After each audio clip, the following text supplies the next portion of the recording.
Welcome to the Disrupt Your Career podcast, brought to you by Claire Harbour and Antoine Tirant. We're passionate about helping everyone find fulfillment in their work life. We believe that big, messy, uncharted career changes are inevitable, and it's up to you to decide. Will you take control and disrupt, or allow yourself to be disrupted? We wrote the book about it, and now we share here our conversations with other thinkers in this crucial area. Settle down and get ready to listen to this dose of wisdom.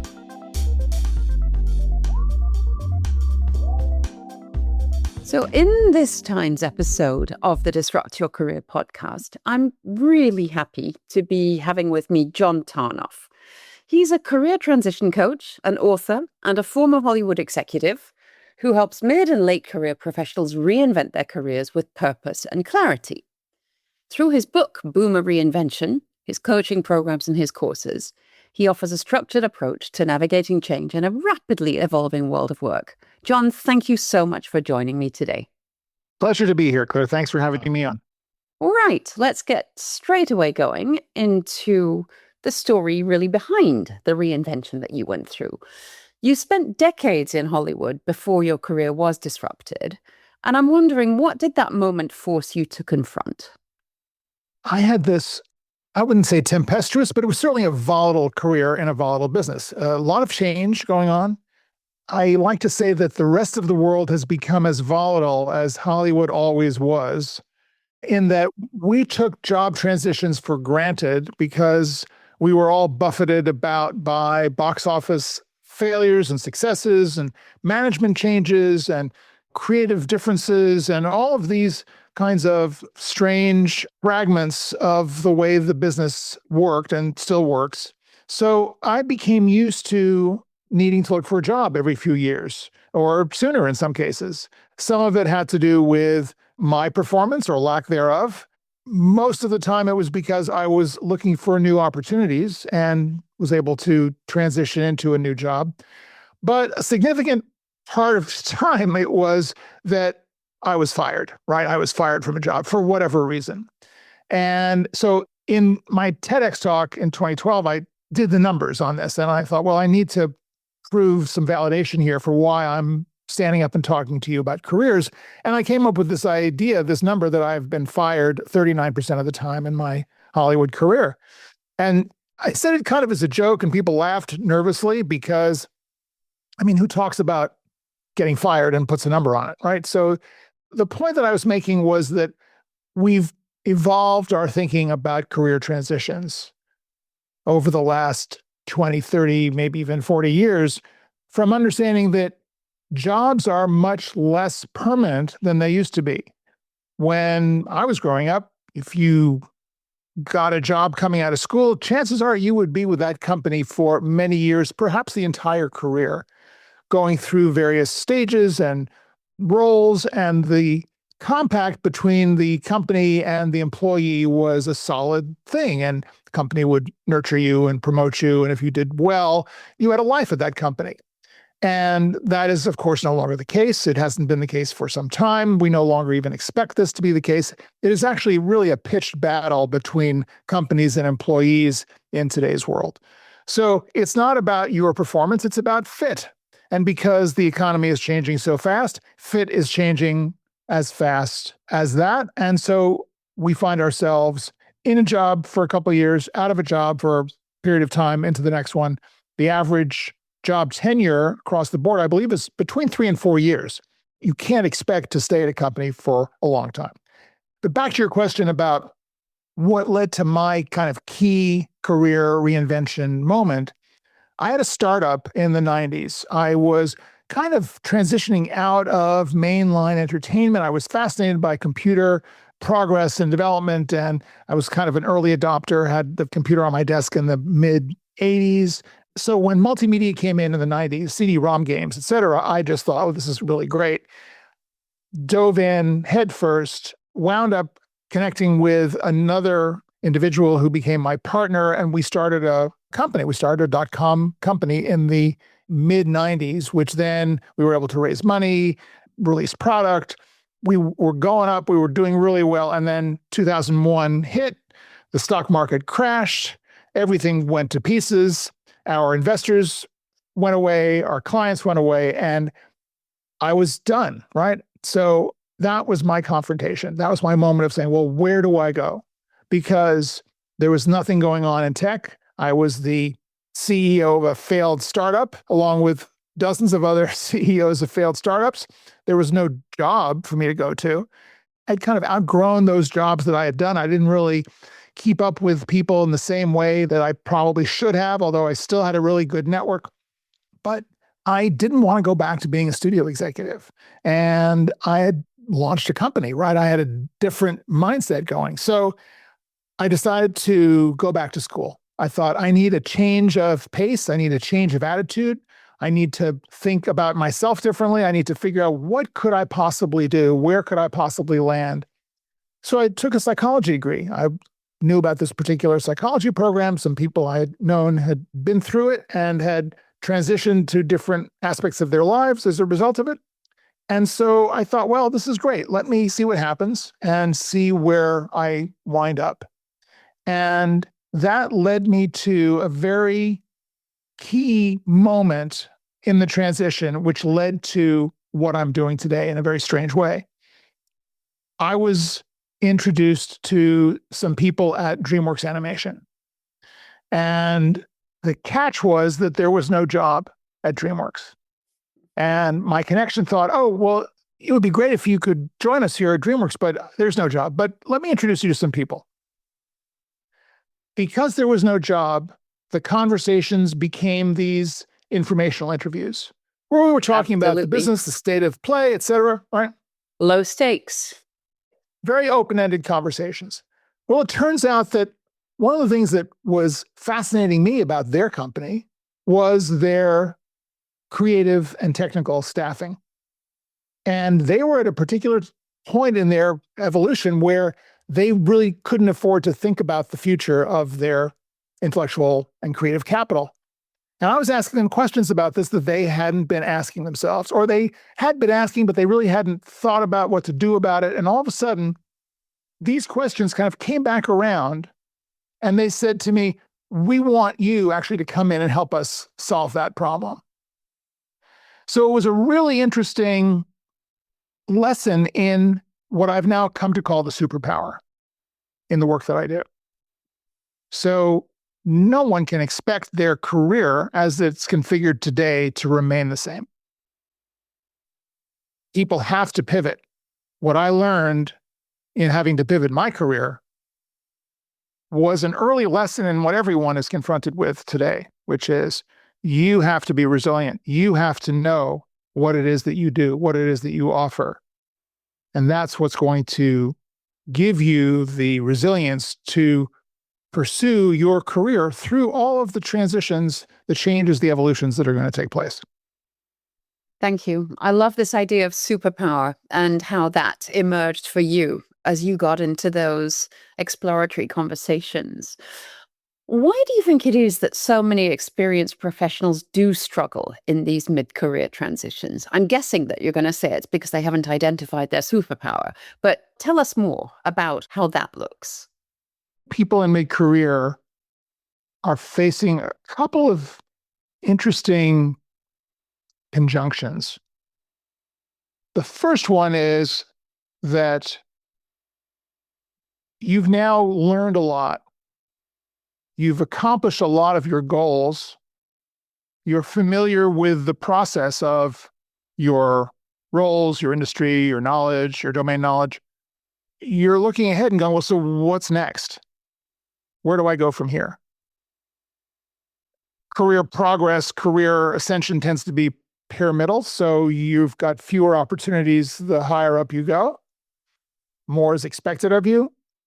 It becomes really harder to navigate when you've got competition coming up from the younger generation, less room at the top. And as happens to us psychologically in midlife, in any event, it is a challenge to understand who we are today that is the sum of everything that we've learned and have been, but we don't really think about, where do I want to go tomorrow? Right? We're not future focused. And that is perhaps the greatest challenge for people that I work with, which is that they tend to look at their past as validation for the future.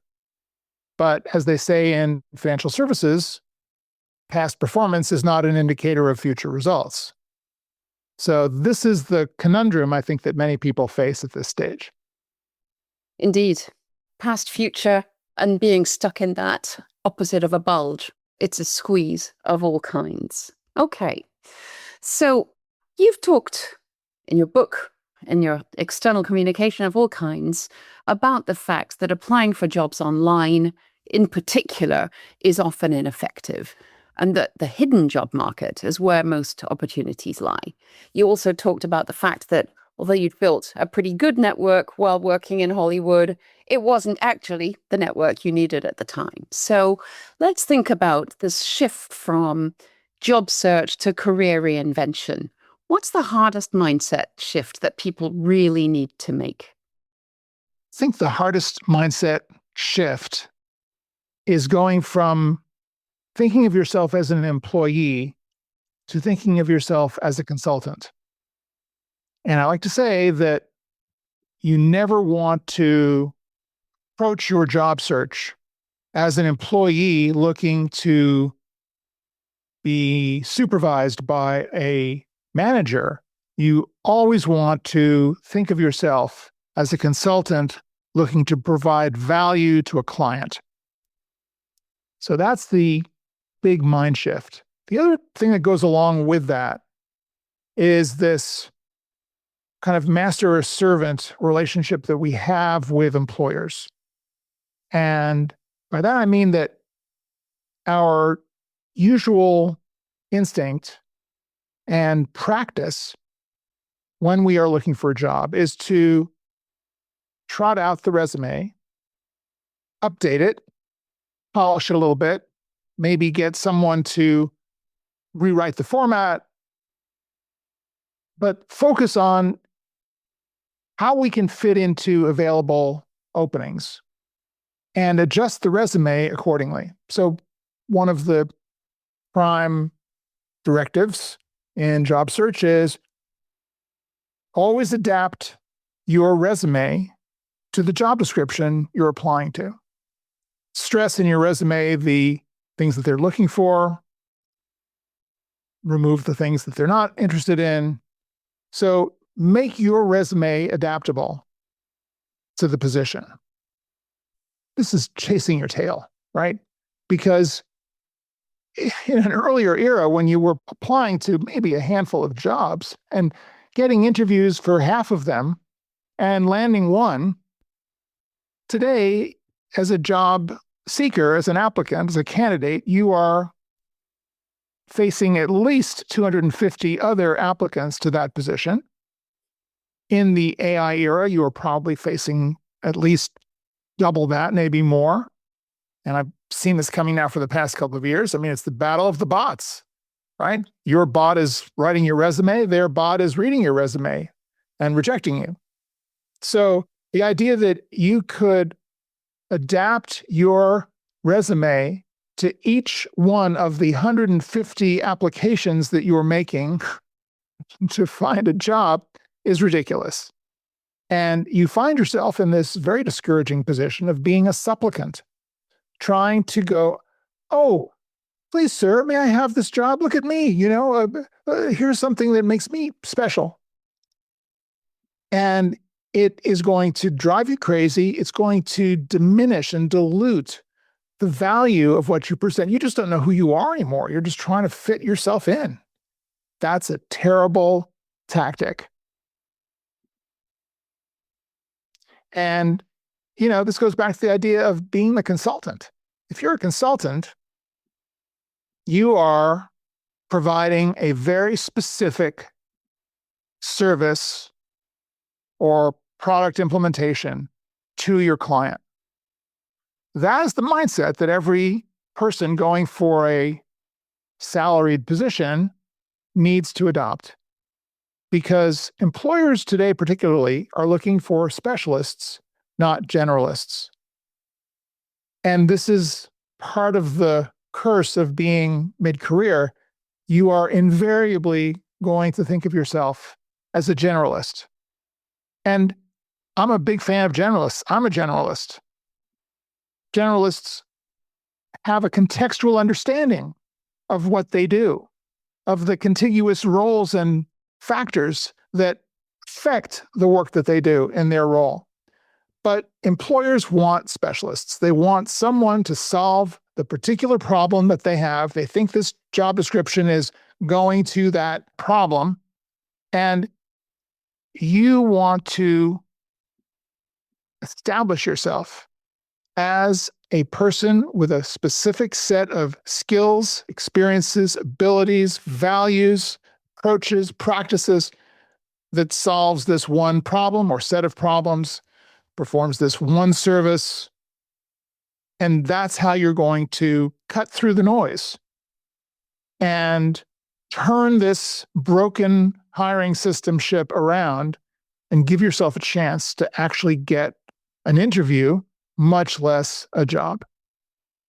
Indeed. I mean, it sounds as though you're describing at least parts of a framework you've defined, which you beautifully call the Boomer Reinvention framework.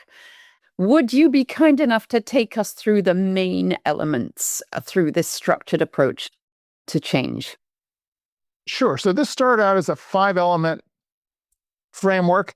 It's now down to 3 because I really realized that it's simpler than what I had thought. And this is, coming from doing That's this good news. coaching practice for the last 10 years. Right. Yeah. So it is a little simpler. I think it's a little bit clearer. I call it the 3 elements framework.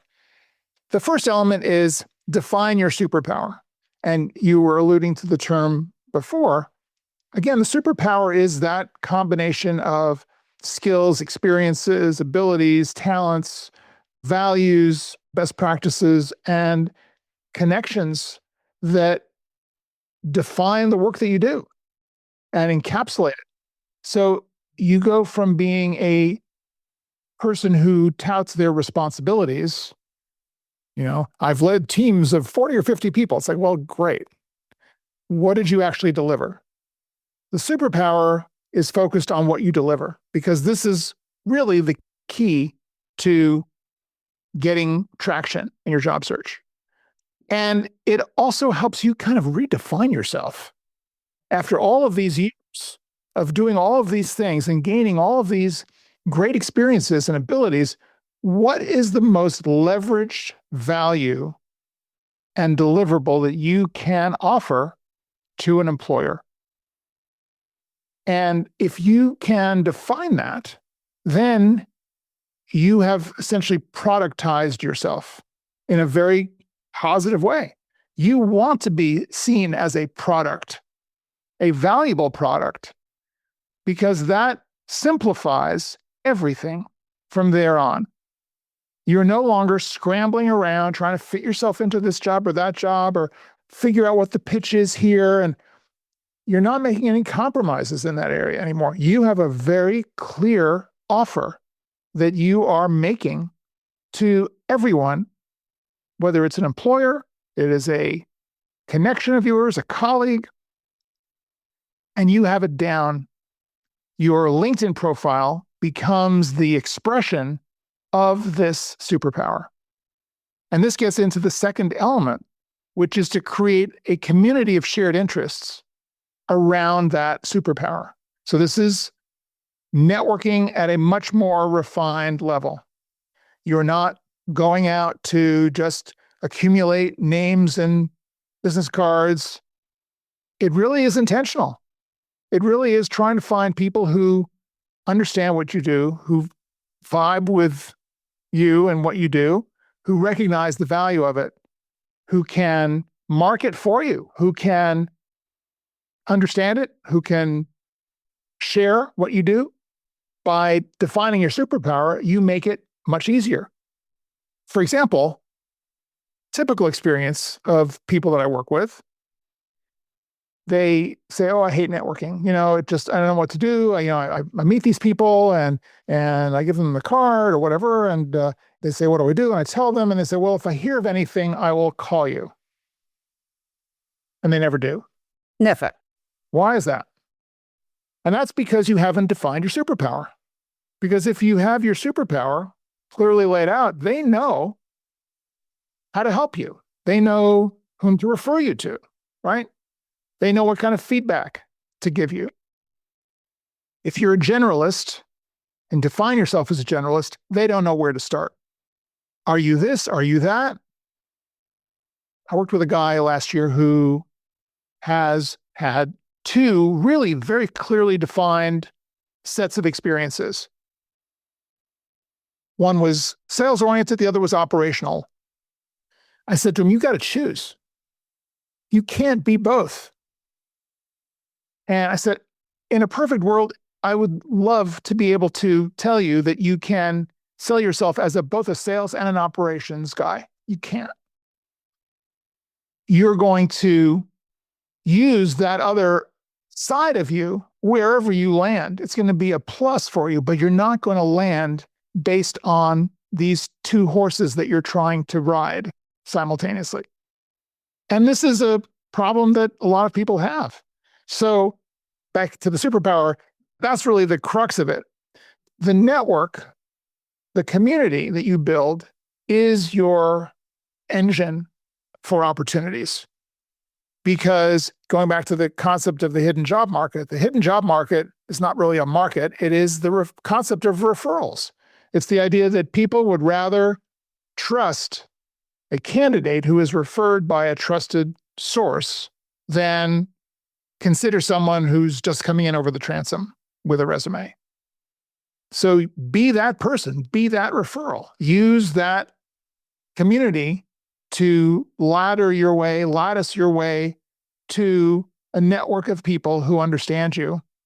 Back to my experience at DreamWorks Animation, that series of informational interviews was key to them not just offering me a job, but creating a job for me, because they realized in those conversations that they had a gap and that I could fill it. So they said, okay, we're going to create a position for you to do this. I've worked with clients who have had that same experience. Absolutely. Me too. Yeah. Because they have been able to define what they do. And someone said, wow, we don't have that. We need that. So it's a much more dynamic approach to career. And then the third element is the answer to the question, okay, so I've been networking, I've got all these people. What do I do? Do I call everybody every couple of weeks and ask them what's going on? Well, no, you can't do that. That's annoying, right? So thank you. You want to create what is essentially, in today's marketing terms, an inbound approach where you are engaging on your own in your community, both online and offline, as a subject matter expert in your field related to your superpower, so that there is a constant stream of engagement coming out of you that people can react to. Whether you are posting on LinkedIn, maybe you have a newsletter, maybe you do what I do here, go on podcasts and talk about this process, whether you are getting involved in professional organizations in your field to organize events, whether you're going out and doing lunch and learns for colleagues to help educate their teams with your expertise, whether you are mentoring or adjunct teaching, there's so many opportunities for you as a professional, as a subject matter expert, to build trust and credibility around what you do. And that is going to do two things. One, it's going to help your network stay current, keep you top of mind as they look for opportunities or see opportunities and then connect them back to you. But most importantly, it provides a trail of breadcrumbs for employers to see as they're evaluating you. Because not only are they looking at your CV and your background. And not only are they listening to what you say in the interview about, your approach to your work and how that could fit into their environment, you also have this track record out there of activity, whether it again is online or offline, where you've been involved as a leader in your field. So that builds that trust. And an example that I'm always reminded of in this context is a man who I profile in my book who had been a industrial products salesman for many, many years and had done very well in that business, but got into a bad situation during the 2008-2009 recession. Company took a turn. They fired him. He was in his 50s. He didn't quite know what to do. He was kind of concerned about being able to find another sales job. And his wife said to him, look, you've been investing our money now for 15 years. You've done really well. We've got this great nest egg. Why don't you do this full time? Why don't you become a financial advisor? He said, oh, I don't want to go work for the big companies. And da-da-da. She said, no. I mean, get your own certifications and open up your own shop. And he thought about it, and he did. And he started doing well. But what he realized is if he started a blog and started, giving financial advice and talking about the market, that would be a calling card for him with clients. And he could say to the clients, if you're interested in working with me, or you're concerned, or you have doubts about working with me, read the blog and look at what I said 6 months ago about the market. And if that makes sense to you looking back today, what I said then, you think my judgment's good enough, we should work together. And I always thought that was a great example of why this kind of engagement as a thought leader is so important, because it gives people a real sense over time about who you are, how you function, how you think.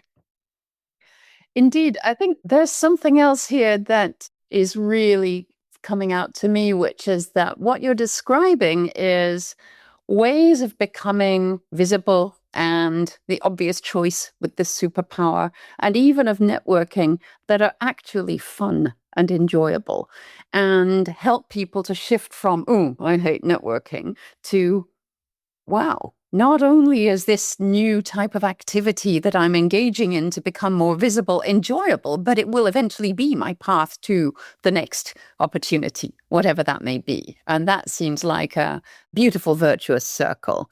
So thank you for highlighting that.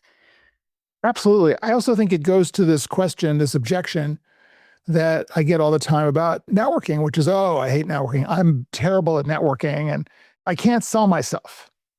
I can sell anything, but I can't sell myself. And I get this from experienced sales executives. Absolutely. And my response to that is, I'm not asking you to sell yourself.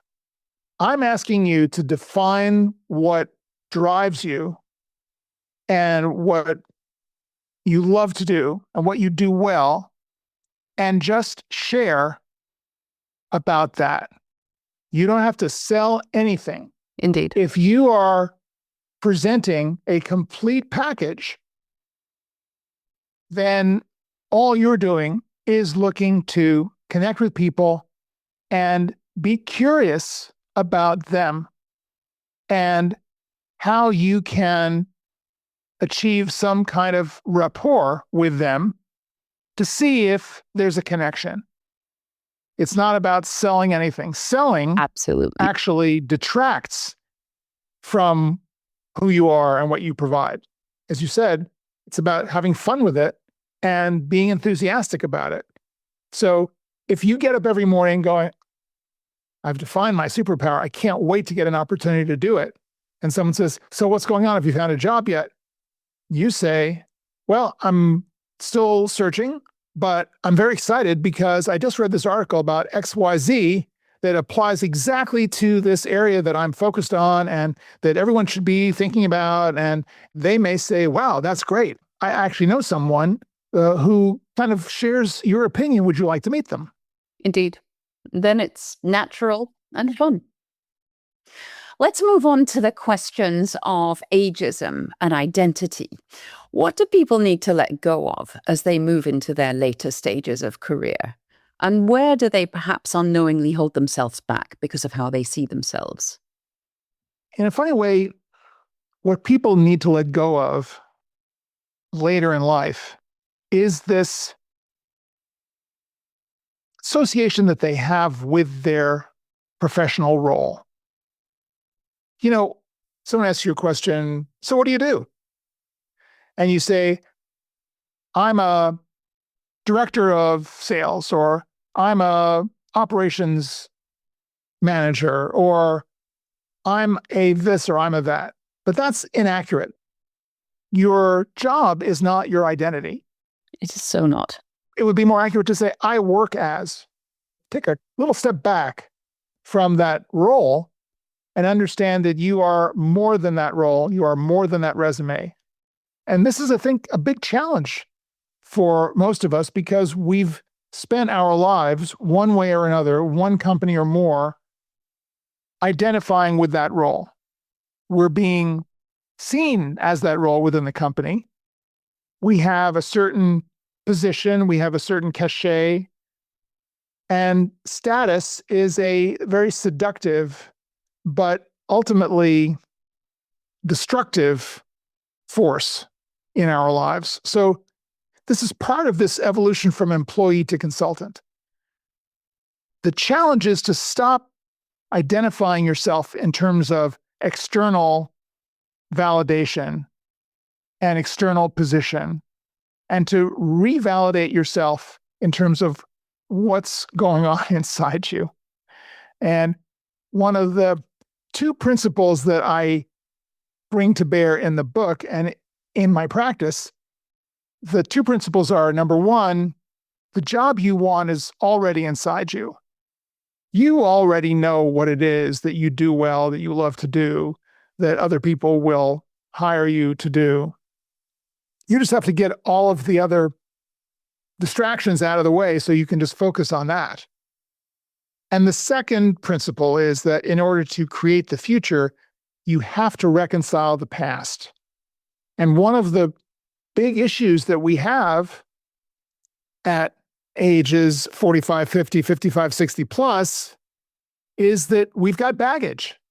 We all have baggage. We've all had a job that we got fired from, or a deal that went bad, or relationships that, maybe we blew up, or bad things were done to us. We got kicked out unceremoniously onto the street in a humiliating fashion. It's happened to me. So if you don't reconcile all of those experiences, all of that baggage, as steps along the way, as lessons learned, and opportunities to do more, do better, do something that's more aligned, then you're doing yourself a disservice. And you are bringing all of those experiences, all of that unresolved baggage into every single meeting and conversation that you have. You can't hide it. People get it. People read you much better than you think. And they will see that there's something off.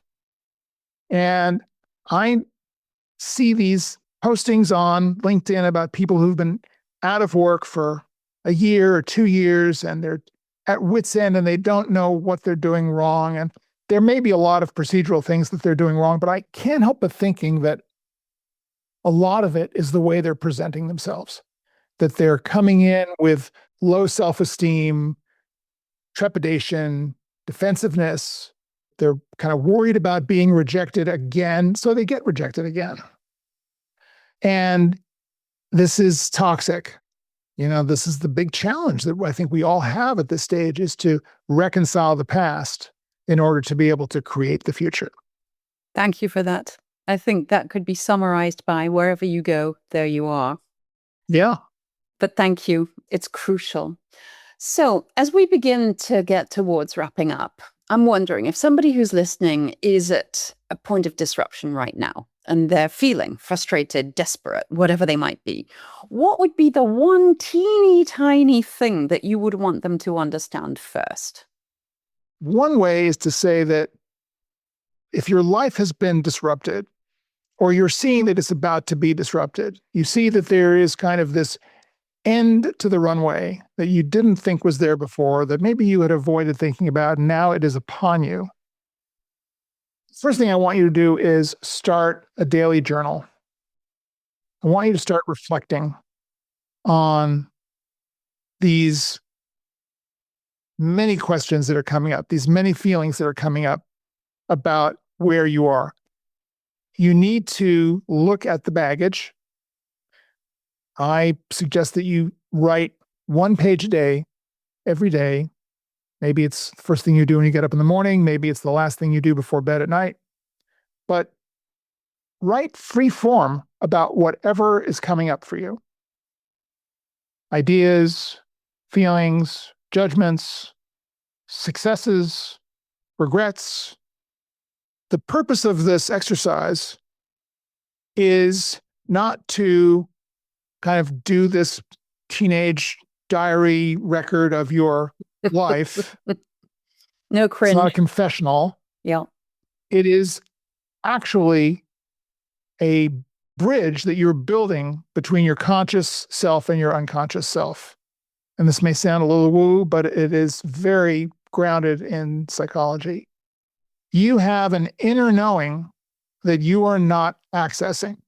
You are, again, focusing externally on all of these things that are happening to you, all of what you're hearing, and all of your fears that are coming up around the unknowable, around the future.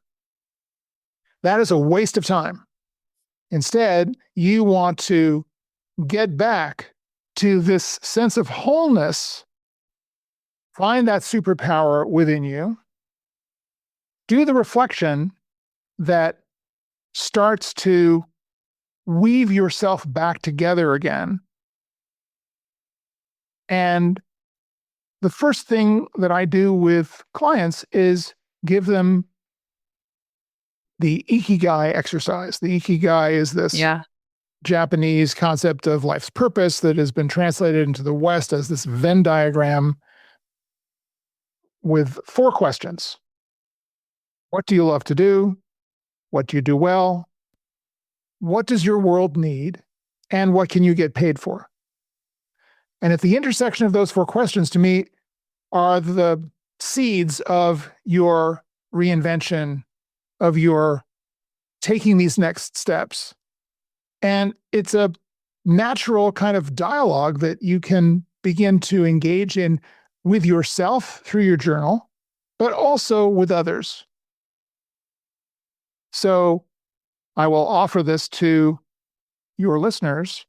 If you go to johntarnoff.com/4 questions, the number 4 questions, no spaces, you can get a downloadable version of this Ikigai exercise to begin this process and start to put some of these ideas in motion, which will help you better understand where your superpower could be, how you could start connecting with other people, what the topic of those informational interviews could be as you go out into the world to try to figure out your next incarnation, your next iteration. John, that's a very beautiful offer that you made. And the image of all these listeners who may have been feeling a little more desperate before hearing this than they are now, weaving themselves back together, I think will stay with everybody.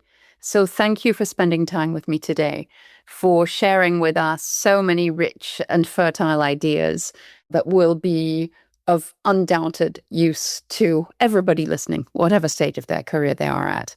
So thank you, John, once again for taking the time and joining me today. I hope this has been helpful to your listeners. And, again, if you want to learn more about the program or the practice or connect with me, LinkedIn is the best place to do that. So don't hesitate to reach out. Thank you so much, John. We hope you enjoyed hearing from this month's guest as much as we did.